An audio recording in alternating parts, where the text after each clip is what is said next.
Hey guys, welcome back. I hope you've all been really well and I hope you're enjoying the festive season wherever you are in the world. I want to do a brief overview of the decade in guitar gear 2010 to 2019.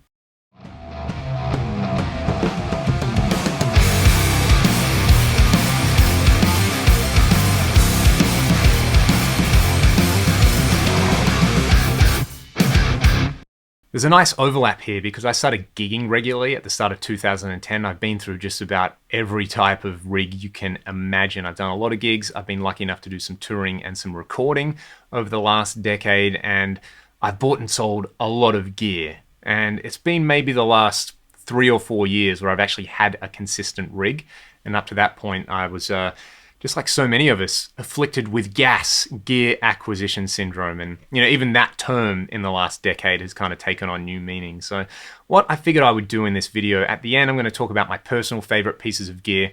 But for now, I'll just talk about a few problems that maybe guitar players had that have kind of been solved in the last decade, and also what hasn't changed in the last decade. And that's the classic saying, the more things change, the more they stay the same. In terms of actual guitars, I don't think much has changed with the aesthetic of the electric guitar, other than the fact that manufacturing in the Far East has made high quality playable guitars a lot more affordable, whether it is instruments made in places like Vietnam and Indonesia, whether it's like I've got a Dean guitar that was made in Indonesia that plays and sounds amazing. You honestly could not get a guitar like that 10 years ago that played so nice and sounded so good, whether it's the rise of companies like Chapman or Solar or Ormsby, who have begun manufacturing in places like South Korea. Just that whole Far East sector, Eastman guitars as well, making really boutique quality instruments at a much lower price point, has probably been the big change in guitars. Not so much the guitars themselves or the aesthetic. There have been companies like Strandberg who've kind of made headless happen again, Aristides, Rubato, who are doing cool composite materials. But it's mostly just been, that I guess that's kind of like supply chain, having stuff made really, really cheap and to a really high quality in the Far East that has made good guitars accessible to just about everybody. So in terms of guitars, I don't think much has changed. Extended range guitars aren't weird anymore. It's not unusual to see somebody playing a multi-scale 8 with a thump technique either. So that is, I don't know whether that's been a trend or whether that's going to be something which is really going to stick. I guess we'll just have to wait and see. The big thing in the last 10 years with amps that I think has really become mainstream are just how good lunchbox amps are, and guitar players finally realizing, hey, maybe I don't need a gigantic rig. Maybe I can have a lunchbox head, a few pedals, a little cabinet, and I can stick a microphone in front of it, and that's how I'll get my big sound at a gig. I can't really think of too much. The end of the last decade, it was all about these like 3 channel, 100 watt, does everything amps, whereas I don't think that's so much a thing anymore. The rise of the pedal platform, the rise of, really accessible, great sounding, amp in a box pedals, the rise of stuff like, Strymon. The Timeline is probably the most influential pedal over the last decade. Eventide making all these great sounding digital effects with like really high quality converters, analog drive-through.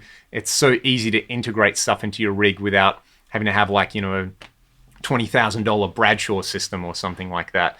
There have been a couple of companies that I think have kind of just jumped the shark in the last decade. Obviously Gibson is pretty well publicized, and I think Marshall as well kind of, they've tried to transition to being a lifestyle brand. I've talked before about how companies like Friedman and Cherrytone, they're just kind of really eating Marshall's lunch at the moment. Marshall don't just make, a modded JCM 800. They're really focusing on, their kind of amps manufactured, again, in the Far East.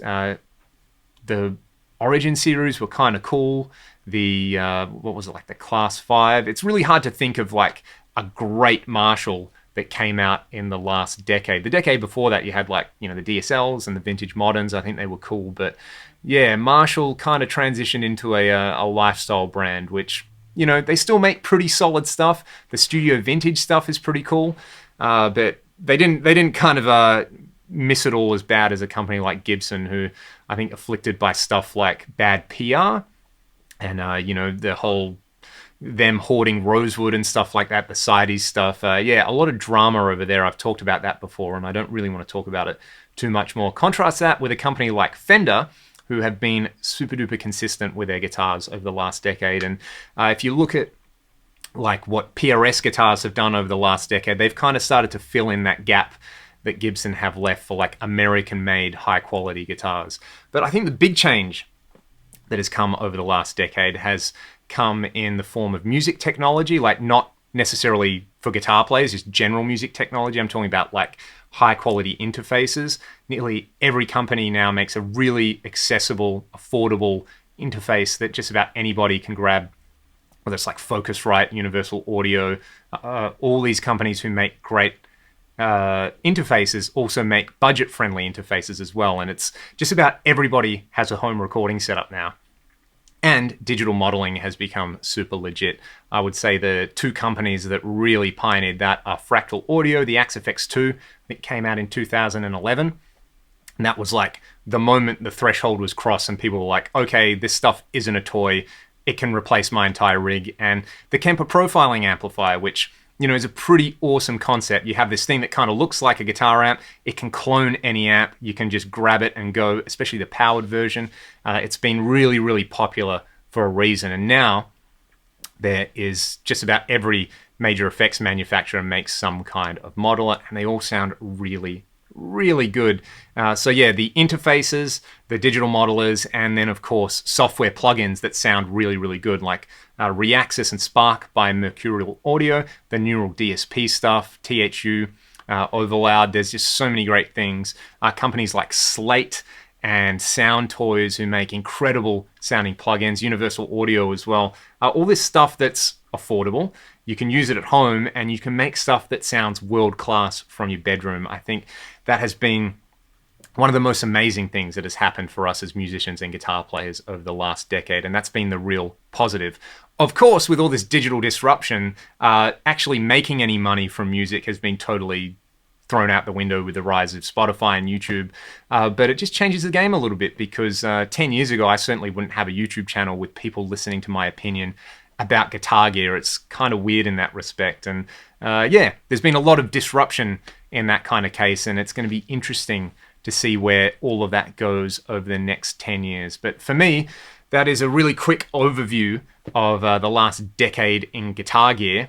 There's been so many things that I missed. I apologize, but now we're going to look at some of my favorite pieces of gear. Obviously, it's going to be no surprise to you guys that the Fractal Audio stuff is in there. The Axe FX3, I play it every single day. I am now using it live with Ragdoll for both the guitar tones for me and the bass tones for Ryan. It's been super solid. It's kind of like a living, breathing piece of gear because it gets very frequent updates with new features and kind of cool new sounds available in there. And the AX8, which is probably the best piece of gear I've bought over the last decade, just in terms of how much I've used it. I've used it for so many gigs.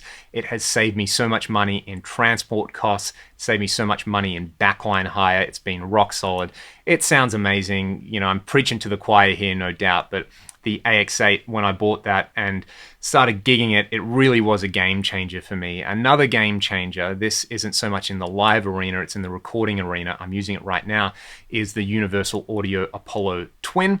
The UAD stuff in general is great. Absolutely high quality, top-notch stuff. The Unison preamp technology in there, all the UAD exclusive plugins. I guess the only thing I don't like about it is that you have to buy the plugins and they're tied exclusively to that piece of hardware. But you know, it is amazing sounding stuff and it's made my studio workflow so much easier. And it's just ticking that box of being able to get great sounds that maybe in previous decades haven't been accessible to people who are recording on my sort of scale, and it's just brought it all home and it sounds world class. What more can I say?